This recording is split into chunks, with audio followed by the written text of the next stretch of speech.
எந்தவித கட்டுப்பாடும் இல்லாம கொள்கைனா என்ன, லட்சியம்னா என்னன்னு எதுவுமே தெரியாம வெற்று கூச்சல் போடுகின்ற ஒரு கூட்டம் இன்னைக்கு தமிழ்நாட்டுல சுத்திக்கிட்டு இருக்கு. அவங்களால தமிழ்நாட்டுக்கு எந்தவித பயனும் கிடையாது.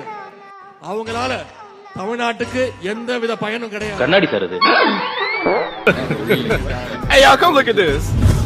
திமுகவோட 3 கொள்கை: சமத்துவம், சமூக நீதி, சமுத்திரம், சமயநீதி, நம்ம உதயநிதி, மர்க்கா சொல்லு, நம்ம உதயநிதி, மர்க்கா மர்க்கா சொல்லு, உதயநிதி.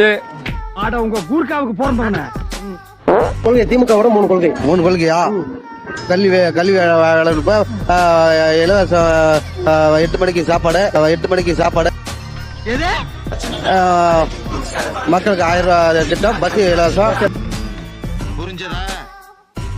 எப்பவுமே துண்டோட தான் இருப்பீங்களா? நான் திமுக துண்டோட தான் இருப்பேன். நான் கவனிச்சுக்கிறேன்.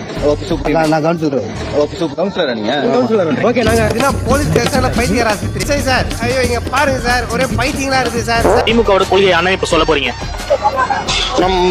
அதாவது நம்ம சமுதாயம் வந்து இன்னைக்கு வந்து இங்க பாரு, இன்னைக்கு வந்து காலை உணவு திட்டம் எல்லாமே இங்க பாரு.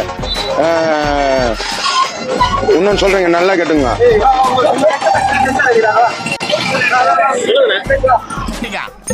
அதான் போய் கேட்டு வந்துடுறேன். சீக்கிரம் சட்டு முட்டு வாங்க, எங்க வெயிட் பண்றேன்.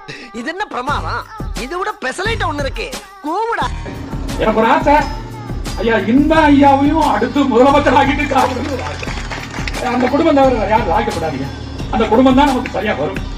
இந்த ஐயாவையும் அடுத்து முதலமைச்சர் ஆகிட்டு உன் வயசு என்ன, இவங்க வயசு என்ன? சேர்க்கை சேர ஒரு நியாயம் வேணாமடா. டேய், உன் பொண்டாட்டியில உன்னை எப்படி மதிக்கிறா? எந்த கொம்பனும் குறை சொல்ல முடியாத நபருக்கு ஆட்சி நடத்தி கொண்டு புடிங்கிருப்ப போட ஸ்ட்ராங்கா டீ வாங்கிட்டு போ.